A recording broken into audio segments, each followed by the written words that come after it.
Depending on what the judge, what your lordship says, we shall then take the matter further with our head on. Is this a request in coming from the state? Yes, indeed. I think it's in the interest of everyone. Since this trial is not going to finish within this term, and it is going to take time. Very long, actually. At the rate we're going on it. Yes, I'm concerned about the fact that if there is going to be a running transcription of the proceedings, it might cost hundreds of thousands of rand. And who's going to stand in for that? The taxpayer or who? The taxpayer. Me and you. Indeed. But maybe we can compromise with the taxpayer and say if we can have it transcribed at the end of each month at least, so that they don't have to type it every month. Funding and so forth, but I'm now repeating, depending on what the judge, what your lordship says, we shall then take the matter further with our head on. Is this a request in coming from the state? Yes, indeed. I think it's in the interest of everyone. Since this trial is not going to finish within this term, and it is going to take time. Very long, actually. At the rate we're going on it. Yes, I'm concerned about the fact that if there is going to be a running transcription of the proceedings, it might cost hundreds of thousands of rand. And who's going to stand in for that? The taxpayer or who? The taxpayer. Me and you. Indeed. But maybe we can compromise with the taxpayer and say if we can have it transcribed at the end of each month at least, so that they don't have to type it every day, because that is the expensive part. If they have to type what happened they're teaching every day, then it's very, very expensive. I know. Well, who is going to benefit from such a transcription? The first thing that comes to my mind is that I truly don't know, but it might be that some of the accused in the main trial, say for instance, might be found guilty and sentenced. Then they will need the transcription perhaps to go on appeal. Yes. For what other you to the court in the US, both those words, misleading and lies, have got an element of intention in it. Intentionally misleading the court, intentionally telling a lie. But misleading, do you say that misleading could also mean mistaken placing certain things before the court without any intention to mislead the court? That's correct, but we didn't want to go into that because we were connected. It would just be unnecessary to do so. Yes, you are relying on the materiality of. That's correct, my Lord. And my Lord,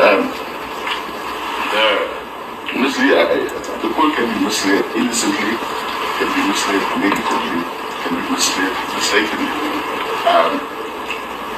Whether it was intentional or not, we don't have a version from the Q17, so we don't know.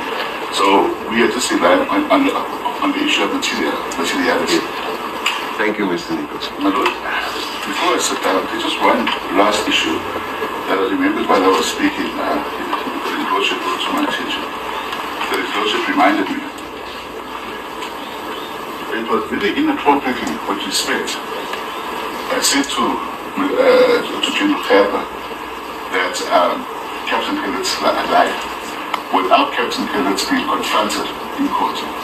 I deal with the issue at paragraph 74 in the case of Small Smith, and I also deal with it at page 75 of President of South Africa, President of the Republic of South Africa, and others, where the court has said it's really inappropriate to accuse somebody of lying when they have not been confronted in court to put the facts before the court. And the reason is, as I just mentioned before, people mislead the court, not necessarily lying, but for a number of reasons, by mistake, memory, for a number of reasons that could be. Without that person being confronted in court, we will never know why there's a difference in violence. So it was very inappropriate, and I say this with respect for my land friend, to have accused Captain Kellett in that manner without confronting him while he was understand. That was my submission. Thank you. Ms. Macapella? Final submissions on the trial with Neutral? You understand that Advocate Nation was not of the Criminal Procedure Act. And on 16 April 2025, Ms. CHOLOTA was charged with the counts against her of fraud, of corruption, and the alternative charges. Now, as was stated in the brief interaction, or rather brief back and forth between the representatives for the state and the Lord, the United States did not grant extradition on some of those charges. And so what follows from here on is in relation to the charges that remain.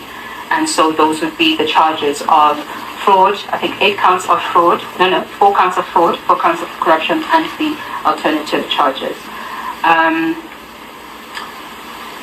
Ms. CHOLOTA reasonably notified the state of her intention to file a plea explanation and a special plea. This was on the 15th of April 2025 when the proceedings began. The plea explanation was handed up before this court, and this was filed under Exhibit 5. In terms of paragraph 4 of that exhibit, the following issues were raised in terms of section 115 of the Criminal Procedure Act to be tried by this court. The first was that the state lied or misrepresented to U.S. authorities that there was reasonable and probable cause for the charges that were brought against Ms. CHOLOTA. The second was that the state lied or misrepresented to U.S. authorities that Ms. CHOLOTA was a fugitive from justice. The third is that the state lied or misrepresented to U.S. authorities that Ms. CHOLOTA was a flight risk with connections in Kenya. And the fourth was that the state lied to U.S. authorities that Ms. CHOLOTA was part of a syndicate with Mr. Mpambani and that she facilitated kickbacks for this syndicate. In essence, Section 106 has its primary basis on the fact that the extradition, or rather our reliance on Section 106, has as its primary basis the fact that the extradition of Ms. CHOLOTA from the U.S. to South Africa was unlawful. Now, according to the case, the appellate division case of Rex versus Khadere, 1945 AD 590 at 603, read with S versus December, which we previously referred to, and S versus Mahala. It is the prosecution that bears the onus to establish jurisdiction once jurisdiction is placed in issue. And in terms of S versus Face and Anara, 1994, 1 SACR 539 at 541, the standard of proof is beyond reasonable doubt. And so when we put in issue that jurisdiction was not present, the onus then shifted onto the state, my lord, and it was for the state to prove to this court that it had jurisdiction, and the standard upon which it had to do this was beyond reasonable doubt and not on a balance of probability. Now, we have already argued during our brief arguments for a trial within a trial that the jurisdictional issue ought to be heard and disposed of first. We cited S versus Vellum and S versus Dursley as the authorities, therefore. And the relief that we seek in this trial within a trial is that the extradition of Ms. CHOLOTA be declared unlawful, and it be declared that the South African Criminal Court does not have jurisdiction to try her of the offences that she is charged with. So that's the brief background. But in order for us to move from the 106F plea, special plea, to the timeline that we contend with the extradition, it is necessary to set certain issues in their sequential form. There were many tabs between here and there in Exhibit 9 that might have gotten the dates muddled. And so I'd like to just specify specific dates and why those dates are important for why we say the extradition was unlawful. It is imperative that this timeline of events be understood in order to gain understanding of how unlawful and unconstitutional this extradition was. Now, my lord, in terms of tab A, we understand that the original request for extradition was compiled by the National Prosecuting Authority on January 2022, and it was forwarded to the United States after the Director General of the Department of Justice certified it and forwarded it to DIRCO. My apologies, I do not know the full citation for DIRCO, but I think it is the Department for International Relations and Cooperation. And so that's January 2022. And then in terms of page 3 of tab B, this would be the letter that the United States Department of Justice wrote to the South African prosecutors. Under that letter, if we look at page 3, the U.S. sent a request for further information on the extradition to South Africa before August 2022. Now, it's important to note that it is before August 2022 because the response by South Africa is dated 18 August 2022. And we'll return to this tab with the next dates. But if after that, August 2022 or before August, we would jump to tab HI, that would be the annexures that are attached to the Constitutional Court replying affidavit that the National Prosecuting Authority filed. Under Annexure AA7, the Director General in the Premier's office, Mr. Kopung Raligonzane, addressed correspondence to Ms. CHOLOTA threatening possible termination of her bursary, and this was done on 16 August 2022. So we've got the initial request at the start of 2022, and then shortly before August, the United States writes to South Africa requesting further information, and we'll look at what that further information entailed. But shortly before South Africa sent its first response in August, Mr. Raligonzane sent his correspondence to Ms. CHOLOTA, and it will become relevant why these two need to be considered together, why these two dates need to be considered together. Now, my lord, it will be recalled that during Captain Gallis's evidence, he testified that the investigators had multiple meetings with Mr. Raligonzane, and that it was them that informed or gave the information to Mr. Raligonzane that Ms. CHOLOTA was uncooperative with law enforcement agencies. This too will become relevant. Now, in terms of the second, and so on a part of the evidence that the state ought to have placed before this court by way of any individual from the National Prosecuting Authority, and they're right across the street. They could have come to this court and set the record straight. This is what we did. This is what we followed. This is the act. This is the authority that we have. And according to us, this extradition was lawful. Instead, we had members of the South African Police Service telling this court that they were not sure about this. They were not privy to that. Yes, they were copied in this communication, but they're not the ones that were responsible for that. And at all times, if memory will serve us correctly, Captain Carlet said Office of Advocate that had made requests to the United States, and Brigadier Khaibar or Major Khaibar confirmed it, and he singled out Advocate person when he was questioned as to whether it was the office or it was the individual.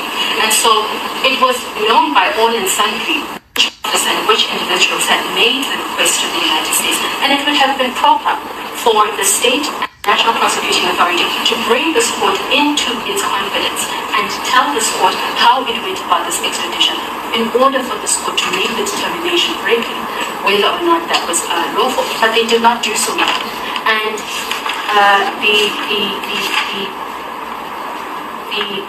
the case that I cited earlier, Rex versus Khade, 1945, as far back as 1945, it has been that it is the prosecution that bears the onus to establish jurisdiction.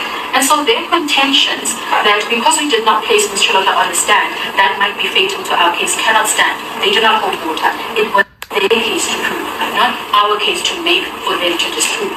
The onus rests on the state. Court of Appeal reached, but that is not the point of my point pointing to this paragraph. It's the second sentence, which states that as things currently stand, there is no identified functionary, even within the National Prosecuting Authority, who exercises the decision-making power to make the extradition request.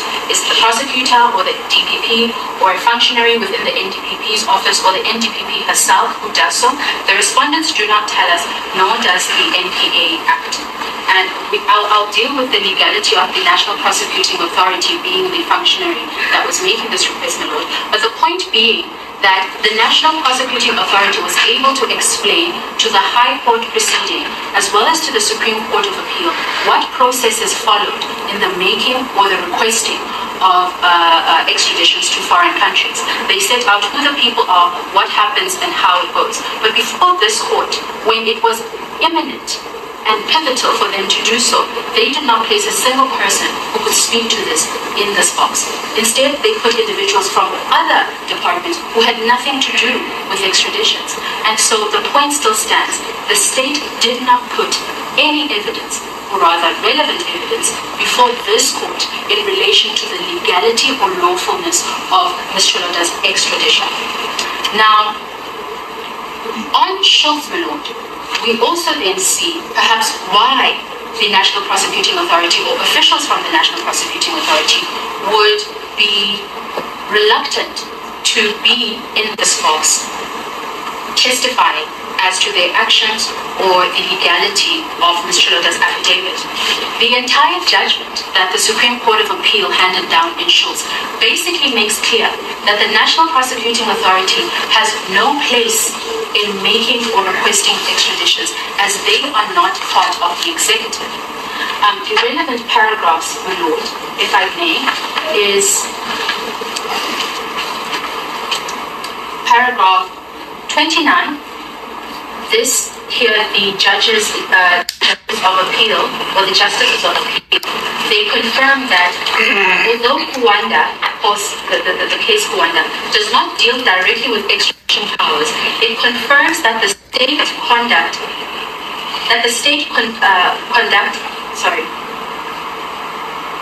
it confirms that state conduct implicating foreign relations falls within the ambit of the executive authority.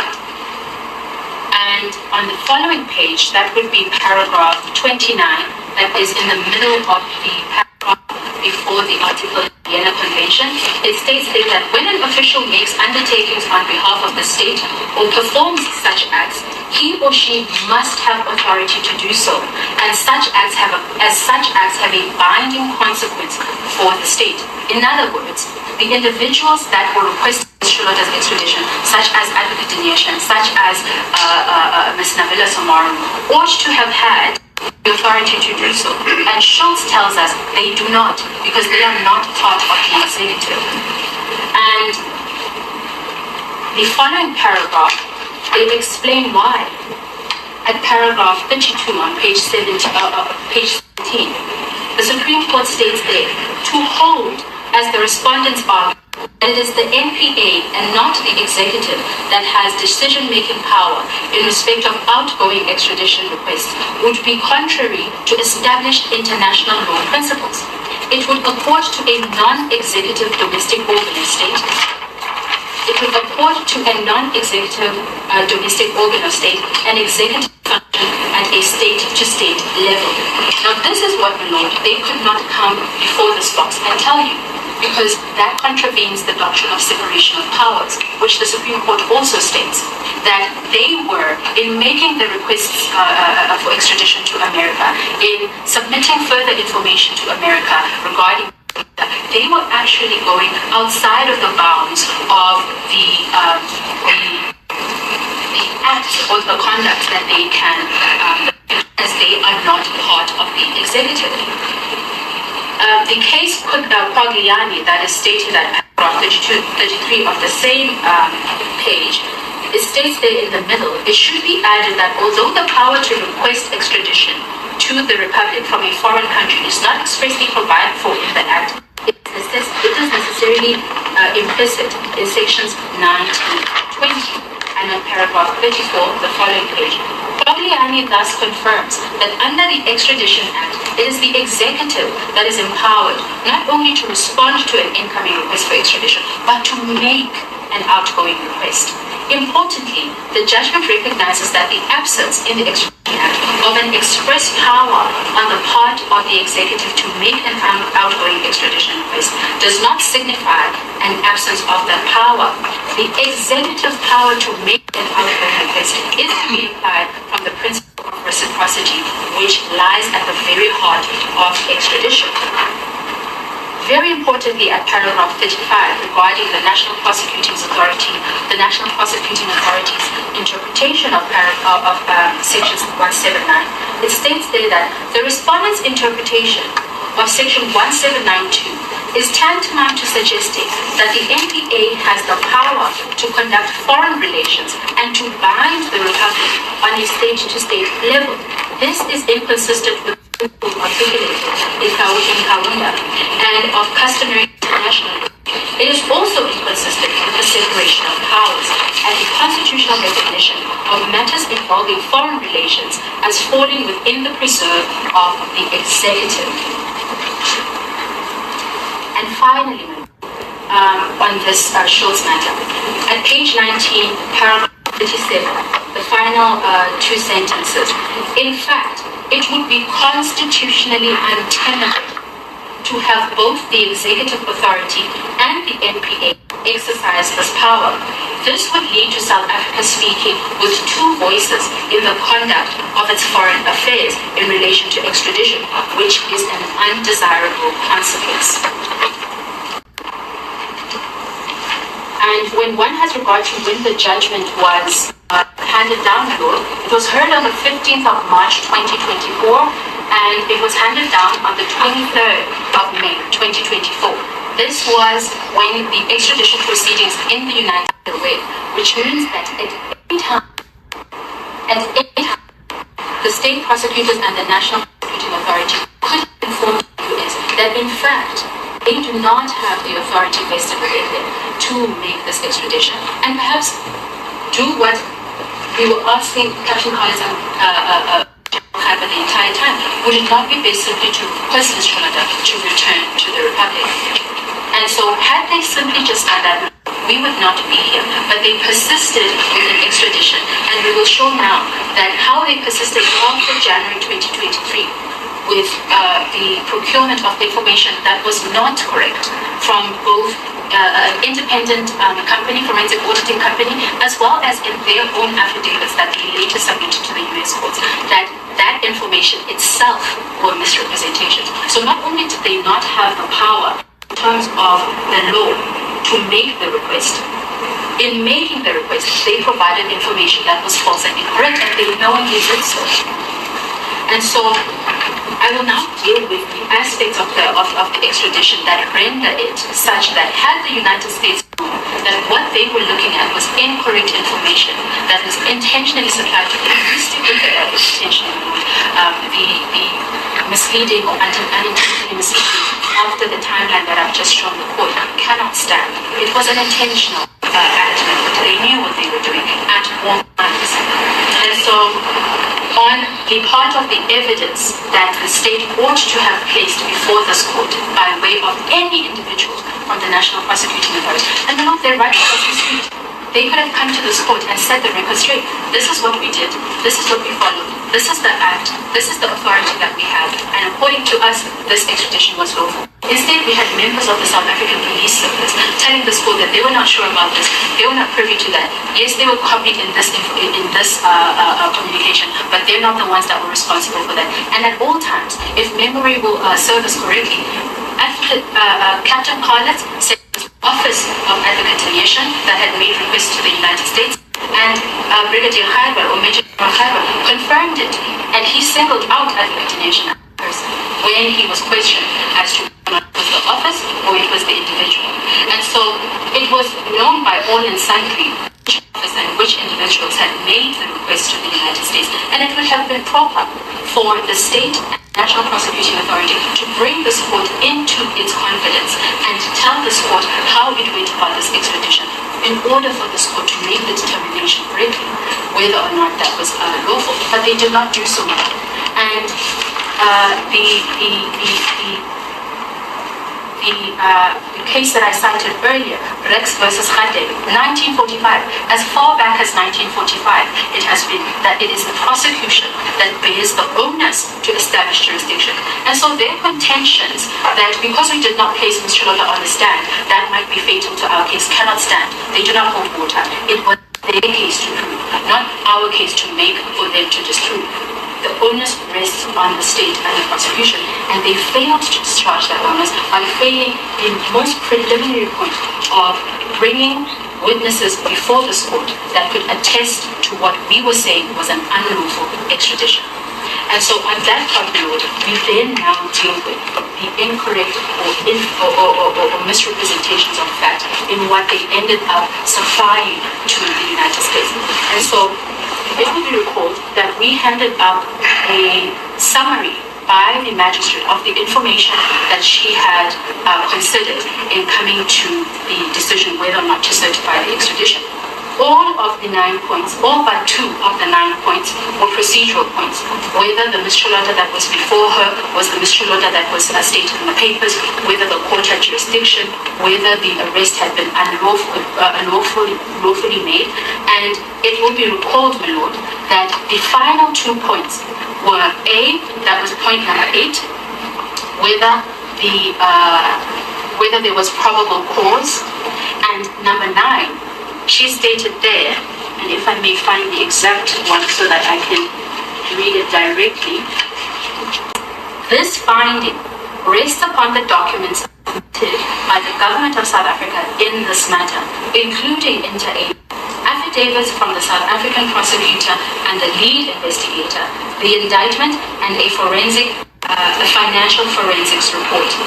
Now, it will be recalled that questions to the first witness, Captain Carlett, all led to him conceding that the affidavit that was submitted by Advocate to U.S. authorities was after the letter of January 2023. It was dated August 2023. The charge sheet was amended after, and it is stamped 21 October 2023, and the FTI consultant report, the financial forensic report that is referred to herein by the magistrate, that was done on 6 June 2023. Now, this is what that tells us, Lord, that the U.S. recorded that up until January 2020, none of the information that South Africa, by way of the National Prosecuting Authority, provided to it was sufficient to sustain Ms. CHOLOTA's extradition. In fact, they say clearly in the letter, they state that there appear to be any evidence to support knowledge, intent on the charges. A U.S. court will not find her position in and of itself to form the basis of her knowledge and intent on the requisite elements. Family, I have listened to this case of CHOLOTA on the asbestos case that involves Mahashule, who was a premier in Free State. This case is taking another shape now because the judgment will be on Tuesday. We'll be looking forward to the judgment. But looking at CHOLOTA's lawyer, she has presented her client's case in a very good way, and she has poked all the holes that she was supposed to poke to show the court that, or to show the judge that the extradition of CHOLOTA from U.S. bringing her back to South Africa was unlawful, and she did show all the loopholes that were done by the NPA, because normally this is state to state when they want to extradite somebody from another country to another country. But even when you look at it, they didn't even want to come and show the court, proof that they acted in a good faith getting CHOLOTA from US, but they sent the wrong people into the dock to come and testify, which means the questions that were supposed to be put by the lawyer of CHOLOTA to them, they were nowhere to be found, knowing very well that this was a sensitive case that involved CHOLOTA. She has left her studies from the US, coming back on the lie that was told to the court of USA. So it shows that sometimes our government, the servants of us, because we are paying as taxpayers, we are paying all these government employees, but they decide not to do a diligence in every job that they are doing, but they just wish everything, instead of making sure that if there is an extradition, they have to follow the laws according to the latter, so that they can present their case in front of the judge to prove beyond reasonable doubt that they followed all the steps that they were supposed to follow until the end. So now that's how. So collecting evidence from the top, forgetting about laying the foundation in everything when you build up a case, it doesn't make sense. This is what these people have done here. And CHOLOTA's lawyer was not joking with them, and she pinned them up. What do you think when listening to CHOLOTA's lawyer and the judge that was asking about the lies, trying to ask the prosecutors the difference of misleading and telling lies in court, which means the government told lies, which is the NPA, who went to get CHOLOTA back to South Africa, and they were not supposed to do that. That was supposed to be the governments were supposed to be doing this, not the NPA. They are not entitled to do that, because when it's about another country, it has to be different. It cannot be just the NPA going up and down trying to get somebody. It has to be state to state. The communication should be state to state. So they mess up a lot of things. Family, what do you think about this? And how do you think CHOLOTA's lawyer put her arguments at the end? And just drop your comment. Don't forget to like, share, and subscribe. Ngiyathanda nonke ngothando lukaLove. Ngithi bayingeni abantu bakithi noma izindlu zodaka kusekhaya la. Our justice system needs to be fixed, because the people who are working there, they are not serious. Bravo, bravo.